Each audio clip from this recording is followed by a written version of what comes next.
ತರಕಾರಿಗಳಲ್ಲಿ ಹೆಚ್ಚಾಗಿ ಬಳಕೆ ಮಾಡಲ್ಪಡುವಂತಹ ಬೀನ್ಸ್ ನಲ್ಲಿ ಕೂಡ ಹಲವಾರು ಪ್ರಭೇದಗಳಿವೆ. ಇವುಗಳಲ್ಲಿ ಅವರೆಕಾಳು ಕೂಡ ಒಂದು. ಅವರೆಕಾಳಿನ ತವರು ದಕ್ಷಿಣ ಅಮೆರಿಕ, ಆದರೆ ಇದು ಬಳಿಕ ವಿಶ್ವದ ವಿವಿಧ ರಾಷ್ಟ್ರಗಳಲ್ಲಿ ಬೆಳೆಸಲ್ಪಟ್ಟಿದೆ. ಅವರೆಕಾಳಿನಲ್ಲಿ ಹಲವಾರು ಬಗೆಯ ವಿಟಮಿನ್ಗಳು, ಖನಿಜಾಂಶಗಳು, ಪ್ರೋಟೀನ್ ಮತ್ತು ನಾರಿನಾಂಶವೂ ಇದೆ. ಇದು ಆರೋಗ್ಯಕ್ಕೆ ತುಂಬಾ ಒಳ್ಳೆಯದು ಎಂದು ಪರಿಗಣಿಸಲಾಗಿದೆ. ಅವರೆಕಾಳಿನಿಂದ ಸಿಗುವ ಕೆಲವು ಆರೋಗ್ಯದ ಲಾಭಗಳ ಬಗ್ಗೆ ಇವತ್ತಿನ ವಿಡಿಯೋ ಮುಖಾಂತರ ತಿಳಿದುಕೊಳ್ಳೋಣ. ಅದಕ್ಕಿಂತ ಮುಂಚೆ ನೀವಿನ್ನೂ ನನ್ನ ಚಾನಲ್ಗೆ ಸಬ್ಸ್ಕ್ರೈಬ್ ಆಗಿಲ್ಲ ಅಂದ್ರೆ ಪ್ಲೀಸ್ ಸಬ್ಸ್ಕ್ರೈಬ್ ಮಾಡ್ಕೊಳ್ಳಿ, ಹಾಗೆ ಪಕ್ಕದಲ್ಲೇ ಇರುವಂತಹ ಬೆಲ್ ಐಕನ್ನ ಕ್ಲಿಕ್ ಮಾಡಿ. ಅವರೆಕಾಳು ವಿಟಮಿನ್ ಬಿ ಯಿಂದ ಸಮೃದ್ಧವಾಗಿದ್ದು, ಇದು ದೇಹದ ಅಂಗಾಂಶಗಳಿಗೆ ಬೇಕಾಗಿರುವಂತಹ ಶಕ್ತಿಯನ್ನ ನೀಡುವುದು. ಅವರೆಕಾಳು ದೇಹಕ್ಕೆ ಅಗತ್ಯವಿರುವಂತಹ ಶಕ್ತಿಯನ್ನ ಒದಗಿಸುವುದು. ಮೆದುಳು ಮತ್ತು ನರಕೋಶಗಳನ್ನ ಸರಿಯಾಗಿಡಲು ಇದು ತುಂಬಾ ಸಹಕಾರಿ. ಇನ್ನು ಅವರೆಕಾಳನ್ನ ಬಳಸಿಕೊಂಡರೆ ಅದರಿಂದ ಮೆದುಳಿನ ಕ್ರಿಯೆಯು ಉತ್ತಮವಾಗುವುದು. ಇದರಲ್ಲಿ ಇರುವಂತಹ ತಾಮ್ರದ ಅಂಶವು ಮಾನಸಿಕ ನಿಶಕ್ತಿ ಕಡಿಮೆ ಮಾಡುವುದು ಮತ್ತು ಏಕಾಗ್ರತೆಯನ್ನು ವೃದ್ಧಿಸುವುದು. ತಾಮ್ರದ ಅಂಶವು ಮನಸ್ಥಿತಿ ಸುಧಾರಣೆ ಮಾಡುವುದು. ಅವರೆಕಾಳಿನಲ್ಲಿ ಇರುವಂತಹ ಆಂಟಿ ಆಕ್ಸಿಡೆಂಟ್ ಅಂಶವು ಮೆದುಳಿನ ಅಂಗಾಂಶಗಳನ್ನ ಫ್ರೀ ರ್ಯಾಡಿಕಲ್ ನಿಂದ ರಕ್ಷಣೆಯನ್ನ ಮಾಡುವುದು. ಅವರೆಕಾಳಿನಲ್ಲಿ ಇರುವಂತಹ ಪೋಷಕಾಂಶಗಳು ಮೆದುಳಿಗೆ ತುಂಬಾನೇ ಒಳ್ಳೆಯದು. ಇದರಲ್ಲಿ ಇರುವ ಮ್ಯಾಗ್ನೀಷಿಯಂ ಅಂಶವು ಮನಸ್ಥಿತಿಯನ್ನ ಸುಧಾರಣೆ ಮಾಡುವುದು. ಮ್ಯಾಗ್ನೀಷಿಯಂ ನಿದ್ರಾಹೀನತೆಯನ್ನ ತಗ್ಗಿಸುವುದು. ಇದನ್ನು ಸೇವನೆ ಮಾಡಿದರೆ ಅದರಿಂದ ರಾತ್ರಿ ವೇಳೆ ಒಳ್ಳೆಯ ನಿದ್ರೆಯು ಬರುವುದು ಎಂದು ಅಧ್ಯಯನಗಳು ಕಂಡುಕೊಂಡಿವೆ. ಅಷ್ಟೇ ಅಲ್ಲ, ಅಧಿಕ ರಕ್ತದೊತ್ತಡದ ಸಮಸ್ಯೆ ಇರುವವರಿಗೆ ಅವರೆಕಾಳು ತುಂಬಾ ಪರಿಣಾಮಕಾರಿಯಾಗಿ ಕೆಲಸ ಮಾಡುವುದು. ಇದರಲ್ಲಿ ಉತ್ತಮ ಪ್ರಮಾಣದ ಪೊಟ್ಯಾಷಿಯಂ ಅಂಶವಿದ್ದು ಆರೋಗ್ಯಕ್ಕೆ ಲಾಭಕಾರಿ. ಪೊಟ್ಯಾಷಿಯಂ ರಕ್ತನಾಳಗಳನ್ನ ಅಗಲವಾಗಿಸುವುದು ಮತ್ತು ಇದರಿಂದ ರಕ್ತವು ಸರಾಗವಾಗಿ ಹರಿದು ಹೋಗಲು ಸಹಕಾರಿ. ಇದರಿಂದ ರಕ್ತದೊತ್ತಡ ಕೂಡ ಕಡಿಮೆಯಾಗುವುದು. ಇನ್ನು ಅವರೆಕಾಳಿನಲ್ಲಿ ಕ್ಯಾಲ್ಸಿಯಂ ಉತ್ತಮ ಪ್ರಮಾಣದಲ್ಲಿದೆ ಮತ್ತು ಇದು ಅಸ್ಥಿರಂಧ್ರತೆ ಸಮಸ್ಯೆಯ ವಿರುದ್ಧ ಹೋರಾಡಲು ತುಂಬಾ ಪರಿಣಾಮಕಾರಿಯಾಗಿದೆ. ಅದೇ ರೀತಿಯಾಗಿ ಇದರಲ್ಲಿ ಇರುವ ಫಾಸ್ಫರಸ್ ಅಂಶವು ಕೂಡ ಮೂಳೆಗಳಿಗೆ ಒಳ್ಳೆಯದು. ಫಾಸ್ಫರಸ್ ಕೂಡ ಮೂಳೆಗಳನ್ನ ಬಲಿಷ್ಠವಾಗಿಡುವುದು. ಇನ್ನು ಬ್ರಾಂಕೈಟಿಸ್ ಮತ್ತು ಇತರ ಕೆಲವೊಂದು ಶ್ವಾಸಕೋಶ ಸಂಬಂಧಿ ಸಮಸ್ಯೆಗಳು ಇರುವವರು ಅವರೆಕಾಳಿನಿಂದ ತುಂಬಾ ಲಾಭವನ್ನ ಪಡೆಯುವರು. ಇದು ಉರಿಯೂತವನ್ನ ಕಡಿಮೆ ಮಾಡುವುದು ಮತ್ತು ವಾಯುನಾಳವನ್ನ ತೆರೆಯುವುದು. ಇದರಿಂದ ಸರಿಯಾಗಿ ಉಸಿರಾಡಲು ಸಹಕಾರಿಯಾಗುವುದು. ಅಷ್ಟೇ ಅಲ್ಲ, ಅವರೆಕಾಳಿನಲ್ಲಿ ಸತುವಿನ ಅಂಶವು ಉತ್ತಮ ಪ್ರಮಾಣದಲ್ಲಿದೆ. ಸತು ಆಕ್ಸಿಡೇಟಿವ್ ಒತ್ತಡವನ್ನ ನಿವಾರಣೆ ಮಾಡುವುದು ಮತ್ತು ಹಲವಾರು ರೀತಿಯ ಅನಾರೋಗ್ಯಗಳನ್ನ ಕಡಿಮೆ ಮಾಡಲು ಇದು ಸಹಕಾರಿಯಾಗಿದೆ. ಇನ್ನು ಅವರೆಕಾಳಿನಲ್ಲಿ ಉತ್ತಮ ಪ್ರಮಾಣದ ನಾರಿನಾಂಶವೂ ಇದೆ. ಇದನ್ನು ಆಹಾರ ಕ್ರಮದಲ್ಲಿ ಸೇರ್ಪಡೆ ಮಾಡಿಕೊಂಡರೆ ಆಗ ಖಂಡಿತವಾಗಿಯೂ ಜೀರ್ಣಕ್ರಿಯೆಯು ಸುಧಾರಣೆಯಾಗುವುದು. ಅವರೆಕಾಳಿನಲ್ಲಿ ಇರುವ ನಾರಿನಾಂಶವು ಕರುಳಿನ ಕ್ರಿಯೆಯನ್ನ ಸುಧಾರಣೆ ಮಾಡುವುದು. ನಾರಿನಾಂಶವು ಕರುಳಿನ ಕ್ಯಾನ್ಸರ್ನ ಅಪಾಯವನ್ನ ಕಡಿಮೆ ಮಾಡುವುದು. ಅಷ್ಟೇ ಅಲ್ಲದೆ ತೂಕ ಹೆಚ್ಚಳ ಮಾಡಿಕೊಂಡಿರುವವರು ಅವರೆಕಾಳನ್ನ ಸೇವನೆ ಮಾಡಿದರೆ ಒಳ್ಳೆಯದು. ಇದು ತೂಕ ಇಳಿಸಲು ಸಹಕಾರಿ. ಅಷ್ಟೇ ಅಲ್ಲದೆ ಸ್ನಾಯುಗಳನ್ನ ಬಲಪಡಿಸುವುದರ ಜೊತೆಗೆ ಚಯಾಪಚಯವನ್ನ ವೃದ್ಧಿಸುತ್ತದೆ.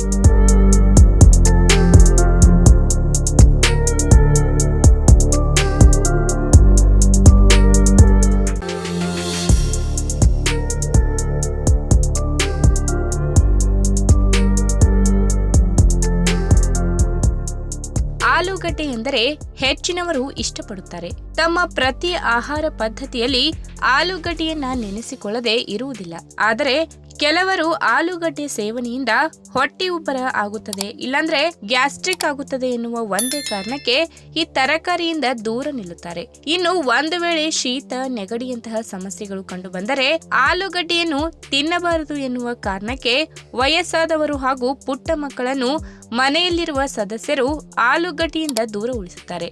ಆದರೆ ನಿಜ ಹೇಳಬೇಕೆಂದರೆ ಆಹಾರ ಕ್ರಮದಲ್ಲಿ ಆಲೂಗಡ್ಡೆಯನ್ನ ಬಳಸುವುದರಿಂದ ಆರೋಗ್ಯಕ್ಕೆ ಬಹಳಷ್ಟು ಪ್ರಯೋಜನಗಳಿವೆ. ಮುಖ್ಯವಾಗಿ ಅಧಿಕ ರಕ್ತದೊತ್ತಡ ಮತ್ತು ಹೃದಯದ ಸಮಸ್ಯೆಗಳು ಇದ್ದವರು ತಮ್ಮ ಆಹಾರ ಪದ್ಧತಿಯಲ್ಲಿ ಮಿತ ಪ್ರಮಾಣದಲ್ಲಿ ಆಲೂಗಡ್ಡೆಯನ್ನ ಸೇರಿಸುತ್ತಾ ಬರುವುದರಿಂದ ಸಾಕಷ್ಟು ಪ್ರಯೋಜನಗಳನ್ನ ನಿರೀಕ್ಷಿಸಬಹುದು. ಹಾಗಾದ್ರೆ ಅವುಗಳು ಯಾವುವು ಎಂಬುದನ್ನ ಇವತ್ತಿನ ವಿಡಿಯೋ ಮುಖಾಂತರ ತಿಳಿದುಕೊಳ್ಳೋಣ. ಅದಕ್ಕಿಂತ ಮುಂಚೆ ನೀವಿನ್ನೂ ನನ್ನ ಚಾನೆಲ್ಗೆ ಸಬ್ಸ್ಕ್ರೈಬ್ ಆಗಿಲ್ಲ ಅಂದ್ರೆ ಪ್ಲೀಸ್ ಸಬ್ಸ್ಕ್ರೈಬ್ ಮಾಡ್ಕೊಳ್ಳಿ, ಹಾಗೆ ಪಕ್ಕದಲ್ಲೇ ಇರುವಂತಹ ಬೆಲ್ ಐಕನ್ ಕ್ಲಿಕ್ ಮಾಡಿ. ಇಂದಿನ ದಿನಗಳಲ್ಲಿ ಮಧುಮೇಹ ಕಾಯಿಲೆಗಳಂತೆ ರಕ್ತದ ಒತ್ತಡದ ಸಮಸ್ಯೆ ಕೂಡ ದೀರ್ಘಕಾಲದವರೆಗೆ ಕಾಡುವ ಸಮಸ್ಯೆಯಾಗಿ ಬಿಟ್ಟಿದೆ.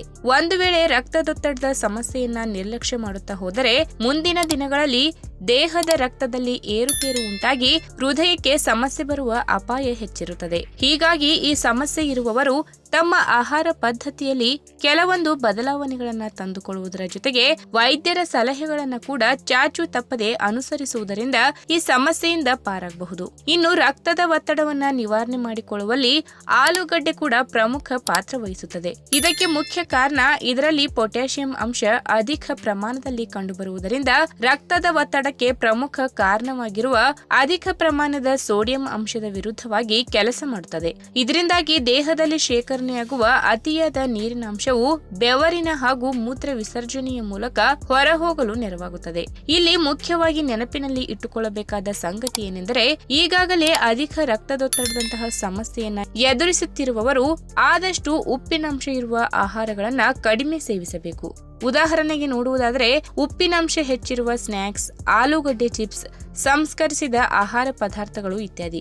ಇದರ ಜೊತೆಗೆ ಪೊಟ್ಯಾಷಿಯಂ ಅಂಶ ಹೆಚ್ಚಿರುವ ಆಹಾರಗಳನ್ನ ಹೆಚ್ಚಿನ ಪ್ರಮಾಣದಲ್ಲಿ ಸೇವನೆ ಮಾಡಬೇಕು. ಪೊಟ್ಯಾಷಿಯಂ ಅಂಶಗಳು ಹೆಚ್ಚಿರುವ ಹಣ್ಣು ತರಕಾರಿಗಳನ್ನ ನೋಡುವುದಾದರೆ ಆಲೂಗಡ್ಡೆ, ಬಾಳೆಹಣ್ಣು, ಪಾಲಕ್ ಸೊಪ್ಪು, ಬ್ರೋಕ್ಲಿ ಇಂತಹ ಆಹಾರ ಪದಾರ್ಥಗಳನ್ನ ಹೆಚ್ಚಾಗಿ ಸೇವಿಸಬೇಕು. ಇನ್ನು ಕೆಟ್ಟ ಕೊಬ್ಬಿನ ಅಂಶ ಮತ್ತು ಕೊಲೆಸ್ಟ್ರಾಲ್ ಅಂಶ ಇರುವ ಯಾವುದೇ ಆಹಾರಗಳು ಆರೋಗ್ಯಕ್ಕೆ ಒಳ್ಳೆಯದಲ್ಲ. ಇಂತಹ ಆಹಾರಗಳನ್ನ ಸೇವನೆ ಮಾಡುವುದರಿಂದ ರಕ್ತದಲ್ಲಿ ಏರುಪೇರಾಗುವ ಜೊತೆಗೆ ಹೃದಯಕ್ಕೆ ಸಂಬಂಧಪಟ್ಟ ಸಮಸ್ಯೆಗಳು ಕಂಡುಬರುವ ಅಪಾಯ ಹೆಚ್ಚಿರುತ್ತದೆ. ಇದೇ ಕಾರಣಕ್ಕೆ ಇಂದಿನ ಯುವ ಜನತೆಯರು ಸಣ್ಣ ವಯಸ್ಸಿಗೆ ರಕ್ತದ ಒತ್ತಡ ಮತ್ತು ಹೃದಯದ ಕಾಯಿಲೆಗಳಿಗೆ ಗುರಿಯಾಗುತ್ತಿದ್ದಾರೆ.